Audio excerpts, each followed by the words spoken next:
Bonjour à tous, bienvenue pour cette nouvelle vidéo, j'espère que vous allez bien. Quelqu'un d'autre qui veut vous dire bonjour? Alors, et voilà le coucou de Croquis. Elle a pas envie d'être là, clairement. Bah, elle me monte dessus en mode, je sais pas, elle est saoulée. Elle est saoulée. Enfin là je vous fais une vidéo vraiment en 2-2 parce que je viens de recevoir un colis et il faut que je l'ouvre avec vous tout de suite. Tout de suite, on est vendredi, on est entre midi et 2, donc le temps presse. Donc aujourd'hui, unboxing d'une pièce qui était dans ma wishlist, donc je suis très contente. Enfin, j'attends de voir parce que plein de péripéties pour obtenir ce sac, donc j'espère que là, le unboxing ne va pas être décevant. Parce que j'ai galéré, j'ai galéré. Comme d'habitude, n'hésitez pas si mon contenu vous plaît à liker, commenter, vous abonner, activer la cloche, venir sur Instagram, tout ça, tout ça. Merci par avance. Alors, pour tout vous dire, donc je cherchais, si vous avez vu la wishlist, je vous dis de toute façon, je pense que j'aurais mis sur la miniature de quel sac il s'agit. Donc je cherchais un sac Diana Vintage Chanel. De toute façon, le Diana il est forcément vintage, puisque c'est un sac qui est discontinué depuis, je sais pas exactement depuis quand, mais depuis je pense plusieurs années. Et donc c'est un sac qu'on voit quand même pas mal en seconde main et qui a une cote encore assez intéressante. Alors il n'est pas donné bien sûr, mais il n'est pas encore trop excessif par rapport à son grand frère le Timeless, parce que c'est un peu le même style de sac finalement. Donc c'est un sac qui s'appelle donc Diana, qui a été nommé par rapport à la princesse Diana, mais ça je vous en parlerai si jamais je fais une vidéo sur le sac. Enfin, si je le garde et que... Parce que le but, si vous aviez vu, c'est que je voulais acheter un sac de couleur claire pour le faire reteindre dans la couleur que moi je veux, donc un beau bleu canard. Donc là c'est un sac clair, logiquement, qui est censé être en bon état, on va voir, on va voir. Parce que donc plein de péripéties. Donc pour vous faire un petit topo, à la base j'avais trouvé une bonne affaire sur Joli Closet, que je sais pas si vous connaissez Joli Closet, c'est une plateforme de seconde main. Je sais pas si c'est un revendeur direct ou si c'est du dépôt-vente. Je pense qu'il y a en tout cas du dépôt-vente, parce que donc moi j'avais trouvé un sac qui était très très bien. C'était le petit modèle, parce qu'en fait vous avez deux tailles, enfin vous avez au moins deux tailles de Diana, il y a eu plein de déclinaisons. Moi je cherchais vraiment la version classique et plutôt le format basique, on va dire, c'est un peu les mêmes tailles que les Timeless. Donc moi je voulais plutôt le format 24 cm, mais là j'avais trouvé un 21 cm, super état, pas trop cher, et vraiment état au top, et full set. Enfin il y avait la boîte, il y avait la carte et tout, donc c'était top. Et il était pas trop cher, il était à 2275, donc bah j'achète, trop contente et tout, et une heure après je reçois un mail de Joli Closet qui me dit ah bah non, il est plus disponible. J'étais deg. Donc comment c'était formulé? Je pense que c'était genre la vendeuse nous informe que, donc je pense que là c'était du dépôt-vente, bref, on s'en fout. Donc voilà, sac pas disponible, donc j'ai clairement les grosses boulasses, mais bon bah c'est la vie, c'est pas grave. Donc je cherche ailleurs, parce qu'en fait en janvier j'avais fait quelques recherches sur ce sac, quand j'avais fait ma wishlist, et il y avait quelques modèles à des prix assez intéressants comme ça, autour de 2000 €, en blanc beige, enfin des couleurs que moi bah, pour reteindre c'était bien, à des prix assez intéressants, enfin autour des 2000 €. Et mais en janvier, je voulais pas acheter en janvier, parce que voilà, le budget était un peu plus serré en janvier, tout ça, donc je voulais attendre ma paye de fin janvier. Et quand j'ai regardé début février, bah il y avait beaucoup moins de choix. Les sacs que j'avais vus dans le mois, et bah, ils étaient déjà partis. Les sacs que j'avais vus en janvier, ils étaient partis, forcément. Donc voilà, donc et celui-là était pas dispo, donc les boulasses. Conclusion, je regarde chez Vestiaire Co. Vestiaire Co, j'en trouve un autre qui était en moins bon état, il y avait marqué qu'il était un peu taché, tout ça, mais c'était le bon format, c'est le 24 cm et tout ça. Je me dis bon, il est un peu plus cher, mais il est plus grand, donc je pourrais mettre plus de trucs. Ça, au final, ça revient à peu près à la taille de mon 2,55, donc c'est vrai que peut-être que 21 cm finalement ça aurait été petit, bien que sans le double flap, parce qu'il n'y a pas le double rabat sur le Diana, contrairement au Timeless ou au 2,55, donc je me suis dit, le double rabat prend énormément de place, donc à mon avis 21 cm sans rabat ou 24 cm avec rabat, l'un dans l'autre ça doit être à peu près équivalent en termes de contenance. Bref, donc je me dis, allez, là tu l'as en 24 cm, c'est ce que tu cherchais à la base, fonce. Là t'as la trésorerie pour acheter le sac, achète-le, n'attends pas, je veux dire les prix Chanel ça va pas aller en baissant, donc ce serait un peu con d'attendre. Donc je me dis ok, Vestiaire Co, il y en a un qui correspond, il y a marqué qu'il y a des taches, mais je me dis vu que je veux le faire reteindre, je me fiche un peu qu'il y ait des taches. Il y avait la boîte, il n'y avait pas la carte par contre, mais bon enfin c'était un vendeur pro, donc enfin qui avait fait vraiment beaucoup de ventes et tout ça, donc j'avais plutôt confiance. Surtout je pense pas que ce soit un modèle très contrefait, parce que ça date un peu et vu qu'il est plus trop au goût du jour maintenant, mais bon, c'est pas pour ça, enfin je veux dire, il y a des vintage contrefaits, donc faut quand même faire gaffe, mais là je me dis, vas-y, ça m'a l'air safe. Donc là déjà ça va augmenter en prix, donc là sur Vestiaire Co c'était 2696 €, j'avais négocié le prix, alors Ça m'a trop fait rire. Quand j'ai voulu négocier, vous savez, vous pouvez négocier sur Vestiaire Co. Le vendeur, il a accepté une baisse, enfin il m'a fait une contre-proposition, moi j'avais fait une proposition, il me fait une contre-proposition avec genre 10 balles en moins quoi. Ça, je fais ouais bon ok, vas-y, en faisant un petit peu un benchmarking avec les autres plateformes de seconde main, clairement c'était la meilleure affaire. Par rapport entre ce qu'annonçait, enfin ce qu'il y avait écrit dans l'annonce au niveau de l'état et tout ça, et par rapport au prix. Parce que là, on était toujours sur un prêt à moins de 3 000 € et il y a beaucoup d'annonces qui sont au-delà des 3 000 €. 4 000 €, ça peut monter très haut, je sais pas pourquoi, mais il y a vraiment des Diana où les prix sont vraiment très chers. Donc là, je me suis dit, vas-y, le prix, au final, bon, c'est... Est-ce que t'es vraiment à 300 balles près? Non. Donc, bon. Donc là, 2696 €, j'achète, trop contente et tout, je suis ma petite livraison DHL, donc j'avais pris évidemment l'authentification. Donc voilà, c'est livré donc chez Vestiaire Co au bout de quand même genre une semaine, très bien. Ça arrive chez Vestiaire Co, bon, je suis trop contente, il me tarde trop d'avoir mon sac. Et surtout, suite à la première déception, enfin, ça m'avait quand même bien gavé. En plus, c'était une semaine où... C'était la semaine de la loose, un peu Noé, c'est le truc. C'est en plus, tu veux dépenser ton argent, et genre, non, en fait, genre, on refuse, enfin, genre, le truc, il est pas dispo. Donc... ça m'avait bien saoulé. Donc au final, le sac, il est livré chez Vestiaire Co. Et là, analyse, le lendemain, analyse. Et là, sac refusé, vente annulée. Là, je fais what? En fait, j'ai juste vu le mail et j'étais dans les transports, donc je comprenais pas, je voyais pas pourquoi. Je me dis putain, c'est une contrefac et tout. Et je vois en commentaire après, enfin, quand on va sur le site, genre moisissure. Et donc je regarde, en fait, il m'envoie une photo en gros plan, et donc dans l'annonce, il y avait marqué qu'il y avait des taches. Et effectivement, sur les photos, on voyait des petites taches, vous voyez, des petits points sur le sac. Bon, et en fait, effectivement, c'était de la moisissure. Des grosses taches de moisissure. Donc, vente annulée. Il me demande même pas mon avis, hein, c'est vente annulée direct. Très bien. J'étais mais dégoûtée, et sur le moment, bah d'ailleurs j'en parlais avec l'une de vous, qui est devenue une de mes amies, coucou d'ailleurs, tu te reconnaîtras évidemment, qui me disait non mais heureusement que Vestiaire Co a annulé, franchement qu'est-ce que tu vas faire avec un sac moisi et tout, et moi j'étais en mode, vu que je voulais absolument le sac, c'était un peu le truc pour combler, je sais plus ce qui s'était passé cette semaine, mais bref, et moi j'étais genre oui mais j'aurais pu le nettoyer, puis de toute façon vu que j'allais l'envoyer chez... je sais pas, mais chez un artisan, atelier d'Avin ou atelier 2411 pour le faire reteindre, bah ils allaient le nettoyer. Donc je fais, ils vont le nettoyer, c'est pas grave. Je fais, ouais, non mais attends, t'imagines, s'ils arrivent pas à le nettoyer, t'as un sac moisi, à 3000 balles, c'est n'importe quoi. Non, Vestiaire Co a bien réagi. Bon, clairement j'avais les boules, mais voilà. Donc je me remets en quête d'un autre sac, évidemment. Et là je tombe sur une autre annonce intéressante chez Vintega. Enfin même pas, c'est même pas je tombe, c'est donc ma pote, qui, toujours la même là, qui trouve l'annonce en fait, et qui me dit tiens regarde, il y a celui-là sur Vintega, il est intéressant et tout. Donc moi je voulais l'acheter direct forcément. Donc je regarde, mais là j'étais au taf, et en fait au travail, Vintega est bloqué sur...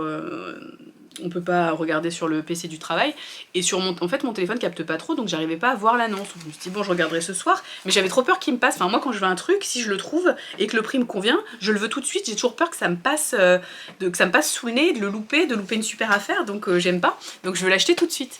Donc je finis par réussir à quand même à payer, je crois. Enfin je sais pas, j'ai galéré, j'arrivais pas, en fait j'arrivais pas à mettre mes identifiants clients de mon compte Vintega, parce que j'avais déjà un compte Vintega, ça marchait pas, enfin je sais pas, c'était galère, je crois que j'ai dû recréer un mot de passe, enfin trop relou, vraiment le truc semé d'embûches quoi, on va dire.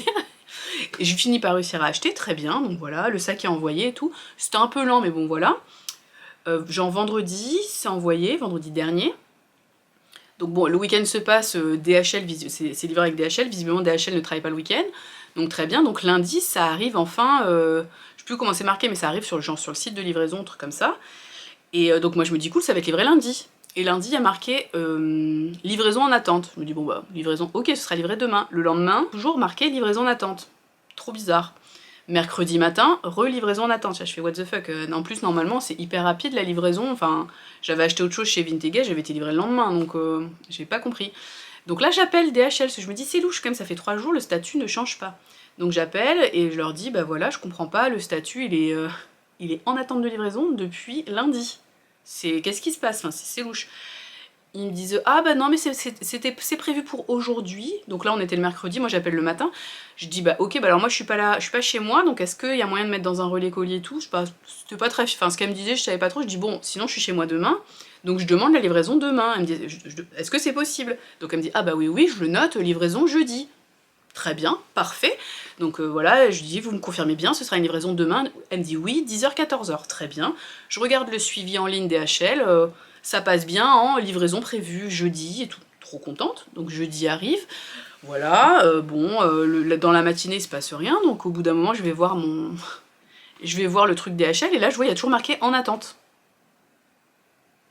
Donc ça je fais ouais c'est bizarre parce que quand même fin de matinée, en général si le statut il a pas changé dans la matinée c'est mort, le livreur il a déjà commencé à tourner, t'as pas ton colis. Je rappelle DHL. Et là qui me dit ah non, non, ils ont pas pu le livrer, bah non, voilà, on sait pas pourquoi. Je dis bah ouais, mais et donc quand est-ce qu'il va être livré? Et là direct il me dit ah bah patientez un instant, et en fait il a créé je sais pas un incident ou je sais pas quoi pour voir ce qui se passait dans la zone de livraison pour savoir pourquoi mon colis il partait jamais.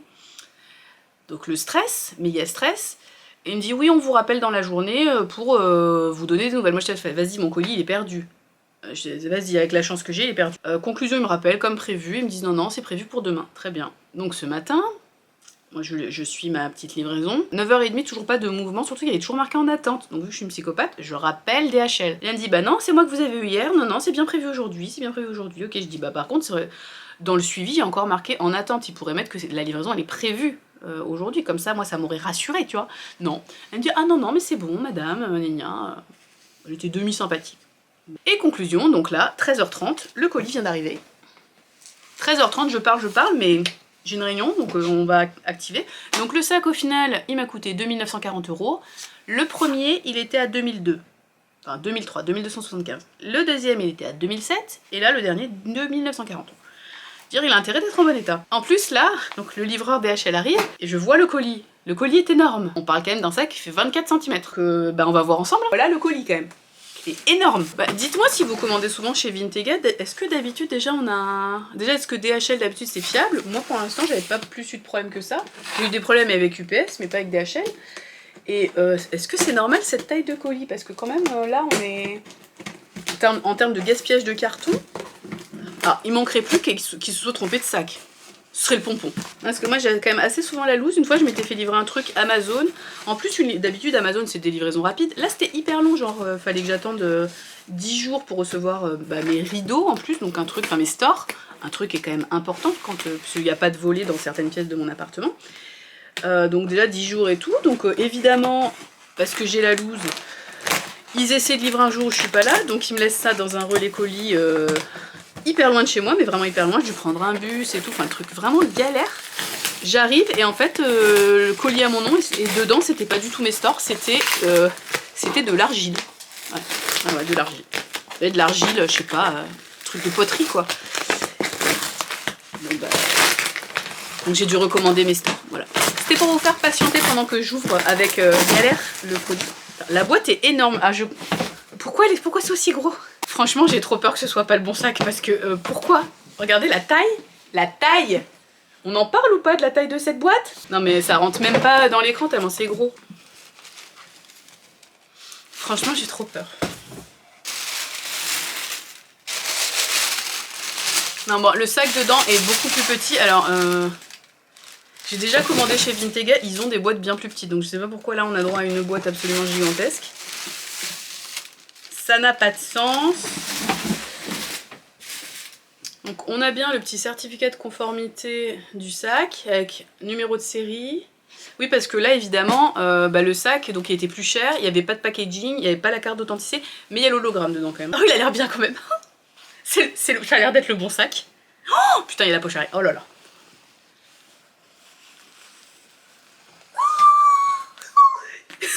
Il y a mon chien là qui me regarde en mode elle est complètement tarée. C'est trop drôle. Elle est comme ça avec ses petits yeux genre je te juge trop meuf. C'est trop drôle. Parce que en fait je l'ai enfermée avec moi là pour pas qu'elle chiale pendant que je tourne. Donc il date de 97. Alors il y a des petits défauts sur le devant. Je sais pas si vous verrez. Là après bon il y avait marqué qu'il y avait des défauts. Donc j'allais revoir l'annonce parce que... On sait que Vintega, ils sont pas très bons pour... forcément pour les annonces. Hop, donc la chaîne qui est en bon état. Et putain, la bonne surprise, c'est un 97. Donc le sac, il a été produit, je crois, jusqu'en 98, c'est une des dernières années. Et donc, putain, une poche arrière. Mais alors ça, je l'avais pas vu. C'était pas marqué sur l'annonce. Oh, comment c'est trop bien. Oh, je suis trop contente. L'intérieur... Les détails. Oh, quand il va être repeint, parce que là, moi, cette couleur, ce beige, je le trouve affreux. On va pas se mentir. Enfin, j'aime pas du tout. Affreux, peut-être pas exagéré. Il y a bien l'hologramme au fond. Chanel, Made in France. Mais je pense après, je ferai pas repeindre l'intérieur pour garder une poche plaquée ici et une poche zippée. Voyons la poche zippée. Oh là là. Après là, on voit au niveau de l'attache des chaînes que c'est un petit peu abîmé. Les coins. Non, les coins sont très très corrects. Enfin, sont très très corrects. Celui-là est un poil abîmé là. Je sais pas si ça va faire la mise au point un petit peu. Oh, oh non, la poche arrière, quelle bonne surprise. Oh, oh là là. Je vous montre avec le fermoir, donc plaqué or. Je l'admire. Hein. Le chien encore qui me juge. Là aussi, sur le petit truc, là, vous avez le CC. Je sais pas si on va voir. Attends. Hop. Là. Je n'arrive pas à montrer. Tac. Ah, j'arrive pas à montrer. Là, comme ça. Mais ça peut pas... Bon, derrière ce truc, il y a un CC. Voilà, voilà. Bon, voilà. Donc l'idée, là, c'est de le faire reteindre, donc en bleu canard. J'ai pas le sac... Est-ce que j'ai quelque chose de la couleur pour vous montrer un peu? Un bleu canard foncé. Quasiment un vert canard, enfin vraiment la couleur vert bleu Bosphore de Hermès en gros. Dans le carton on avait une facture. Ah, et si t'es avec Vintega, si on met une photo et qu'on tag Vintega, apparemment ils font un espèce de concours et on peut gagner 100 €. Donc voilà.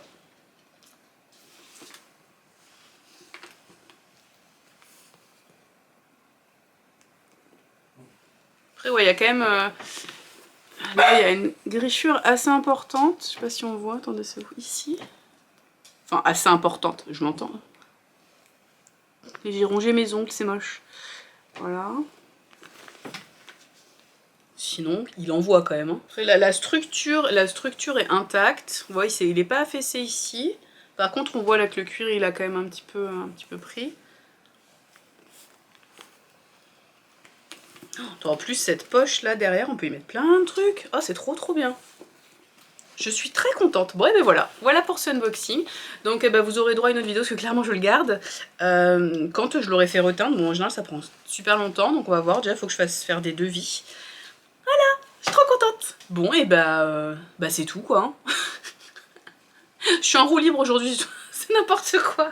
Petite update suite au jour où j'ai filmé la vidéo, puisqu'entre temps vous savez ce que je veux faire avec ce sac, c'est le reteindre. Alors, désolé la luminosité pas ouf, c'est le faire teindre dans le bleu canard parfait. Donc pour moi le bleu canard parfait ce serait bleu Bosphore de Hermès. Donc j'ai demandé en fait des devis pour savoir le prix. Donc je vous dis ça comme ça, voilà, on n'attend pas la vidéo où le travail a été fait, tout ça, parce que ça peut prendre vraiment très longtemps, et puis je suis pas encore complètement décidée. Donc j'ai demandé à Atelier 2311, qui est un atelier parisien où j'étais déjà passée pour rénover je sais plus quel sac. Donc chez eux ça coûte 630 €. Et j'ai également demandé à Atelier d'Avin, pareil, chez qui j'ai déjà envoyé des sacs. Ça coûte 490 €. Atelier d'Avin m'a dit qu'il fallait qu'ils voient avec leur fournisseur s'ils avaient la couleur exacte, puisque vu que j'ai déjà fait avec Atelier d'Avin récemment et que c'est moins cher, je pense plutôt partir avec eux. Donc voilà, j'attends d'avoir le retour, est-ce qu'elle a la couleur exacte, et sinon voir avec elle qu'est-ce qu'elle me propose. Quand j'ai fait modifier, vous savez, mon cabas là en fait, donc j'ai fait rajouter ces anses, et en fait les anses elle les a teintées, donc c'est elle qui les a teintées, et en fait c'est elle qui a dû gérer pour avoir une couleur équivalente en fait au sac. Donc si vous voyez là, c'est exactement la même couleur, mais donc c'est elle qui a dû faire un peu des mélanges, tout ça. Mais je suppose que là, si elle parle de son fournisseur, c'est peut-être pas si évident pour une reteinte totale d'un sac de faire comme ça. Donc enfin, je sais pas, faut que je vois avec elle, mais elle me tient au courant. Donc voilà, et autre petite update, mais je sais plus, peut-être que je l'ai dit dans la vidéo, mais j'ai pas encore commencé le montage, donc au pire je le dis 2 fois. Le sac il est de 97. Et 97, c'est l'année de la mort de Diana. Donc je voulais juste, enfin, un petit témoignage de ma life, enfin je sais pas.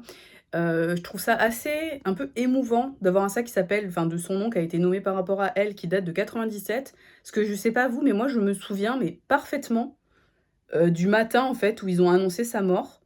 Donc 31 août 97, c'était un dimanche. Et moi je me souviens en fait que le dimanche matin, je sais pas, je descends pour, petit déjeuner et il y avait, France Info qui était allumé ce matin-là. Alors que d'habitude on n'écoutait pas la radio le matin, enfin, France Info allumée, enfin en tout cas je me souviens parfaitement du générique de France Info de l'époque. Je sais pas si je crois ils l'ont un petit peu modifié, mais le truc ta-na-na, na-na-na-na-na-na, très mal fait, mais moi je reconnais le générique de France Info, bon on s'en fout. Hem Et en fait, je me souviens de ce générique et ils annoncent la mort de la princesse, alors qu'en plus tout l'été on l'avait suivi. Enfin si vous avez regardé, The Crown, là ils parlent de la dernière saison, ils parlent de, bah, de ça. Heu, on l'avait suivi, enfin les paparazzis qui étaient au taquet, elle sortait avec Dodi Al Fayed, machin, les photos sur le yacht en maillot de bain et tout et tout. Et moi en fait ça m'avait tellement choquée. Enfin, si je m'en souviens, c'est que ça m'a choquée. De toute façon, je me souviens parfaitement, je me revois descendre l'escalier, entendre le générique de France Info et entendre l'info et être un peu en mode: «Mais non, c'est faux, tu vois? C'est pas possible». C'est enfin, je veux dire, c'était la personne la plus photographiée au monde, on la voyait tout le temps et enfin, c'était tellement choquant de se dire elle a ses enfants, ils étaient un petit peu plus vieux que moi, mais pas non plus énormément, enfin, ils sont nés dans les années 80, les princes. Et ah, je sais pas, moi, c'était hyper choquant et donc le fait d'avoir un sac de la même année, enfin, c'est un peu je trouve ça un peu bizarre. Bon, voilà, c'était pas très important, mais bon, tant qu'à faire un update, voilà. Bref, sur ce, beh, voilà, on reprend le cours normal de la vidéo. Bah, j'espère que cette vidéo vous a plu. Dites-moi si vous avez des Chanel vintage et ce que vous pensez du vintage. On dit toujours que la qualité vintage est bien meilleure que la qualité, neuve. Après là, le cuir pour le coup est pas très brillant. Je sais que des fois le cuir est un peu brillant sur les vintage. Enfin sur les cuirs d'agneau. Là non, par contre c'est très doux. C'est vraiment très doux. Franchement il a pas dû être porté énormément mine de rien, même s'il a des taches, parce que, enfin quelques traces. Parce qu'il y a zéro décoloration, alors que quand même cette couleur est très claire. Bon, quelques petites griffures aussi au fond, mais enfin rien de bien dramatique. On se retrouve bientôt pour une nouvelle vidéo. À bientôt, ciao!